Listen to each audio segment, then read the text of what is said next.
Hi everybody and welcome back to my channel. It's Russell with Ink and Paper Blog. I'm back with Noah at Green Apple Books on the Park.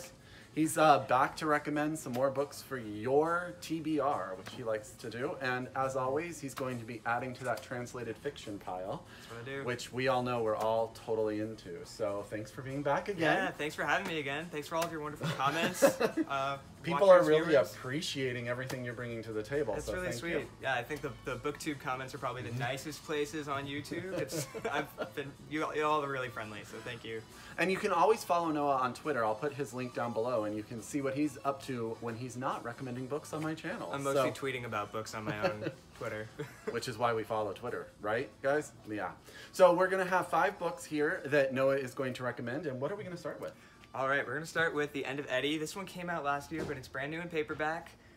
It was kind of a breakthrough success in France. It's translated from the French by Michael Lucy, who's a professor at Berkeley, and it's this like really beautiful short novel about masculinity, queerness, and poverty in France. He lives. The main character. It's like an autobiographical novel. His name is Eddy, and he grew up in rural, poor northern France, and he realizes very quickly as a young boy that he's not like the other boys, and kind of is struggling to deal with what that means for him and his family. And it's beautiful and heartbreaking, at times violent, but it was really successful in France and has been successful here too. It's something I think everyone can connect to in some way. Well, so it has a blurb from Justin Torres on the back, and you guys know that I loved We the Animals by Justin Torres, so that to me is like a resounding recommendation, and now Noah said to read it, so there we go. So this is The End of Eddy by Edouard Louis. Translated from the French by? Michael Lucy. Michael Lucy. Yeah, and Edouard Louis, he's only like 24, I think, maybe 25 now, and he wrote this novel, like, he's already like a professor at one of the best French universities, and he's kind of just this super genius wunderkind. So one to look out for. That's on my It's Going Home With Me Today pile, guys. So there you go. This is what Noah does to me when I come to visit him. I'm sorry, Russell. Okay, what's number 2? Number 2 is Darker with the Lights On by David Hayden. This one's not a translation, so I am diversifying a little bit. Stepping outside your box. Yeah, but it is from Transit Books, who does a lot of translated fiction, all international fiction. David Hayden is, I believe, from Ireland. And these are some very weird short stories. I've been really enjoying them, just kind of like back and forth on the bus every day, dropping into this like strange mind space. The first one, for example, is about a man who jumps out of his office window in a skyscraper and spends the next several years falling.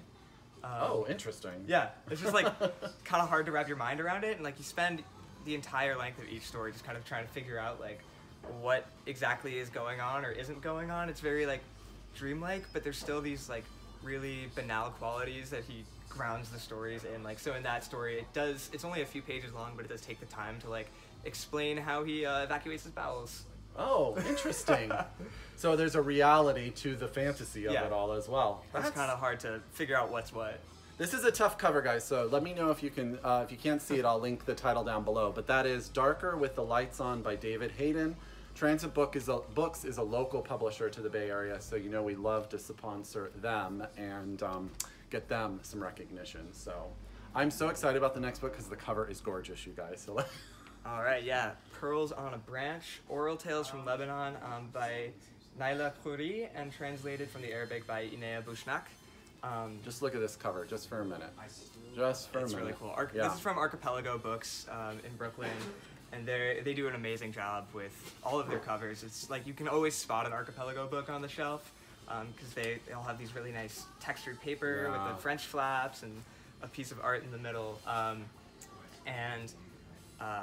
This one, it's oral tales from Lebanon, so they're all folk stories from women that this author, Najla Khoury, she collected while she was traveling with her theater troupe in Lebanon during the Civil War. So she collected all of these oral tales from women all over Lebanon and collected them into a much larger volume in Arabic, and then this is a selection and translation of about, I think, 30 stories from that collection. And they're fantastic, as you'd expect. Women are often the protagonists in these stories, and they're doing things that are sort of subversive, you know, that the culture won't always allow them to do, but they can do in their stories and in their folk tales. And there's often like a fantastical or a whimsical element. I was just reading one about a trickster fox who goes on the Hajj. You know, he strings olive pits around his neck as prayer beads, and he's leading a hen and a rooster on the way to Mecca. We'll see what happens there. But that probably isn't going to end so good for that hen and rooster. I don't know that I've read much from Lebanon either, so that is super exciting. We're getting books from way different places. That is really cool. So this is Pearls on a Branch, Oral Tales by Najla Khoury, and translated by Inea Bushnak. And that cover, just again, that cover, so cool. Okay. And now I can show off my mispronunciation of Arabic again with The Apartment in Babel Ook by Donia Maher, illustrated by Ganzeer and Ahmad Nady. And translated by Elizabeth Jaquette. That was a lot. I think that was pretty impressive. We had a really hard time fitting all of it on our marquee when we had them here last week. Oh, look. It's really cool. Beautiful book. I think we haven't recommended any graphic anything on your channel yet, so I was really excited to bring this one on board. And we had an amazing conversation about it here the other day.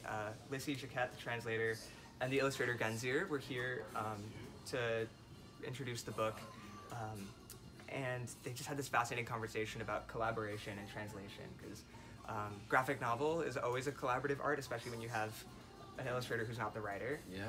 And then translation is inherently collaborative as well, because you're working with another text and making it your own text and working across cultures and linguistic boundaries. And then translating graphic novel adds this like other layer of collaboration. And Lissy and Ganzeer are friends, so they were sending each other proofs back and forth, and he added a number of illustrations for the English edition. Awesome. The English is about 40 pages longer than the Arabic version, so they were really working together. So what's the story about? It's hard to categorize. We talked a lot about how hard to categorize it is. It's like a noir novella poem.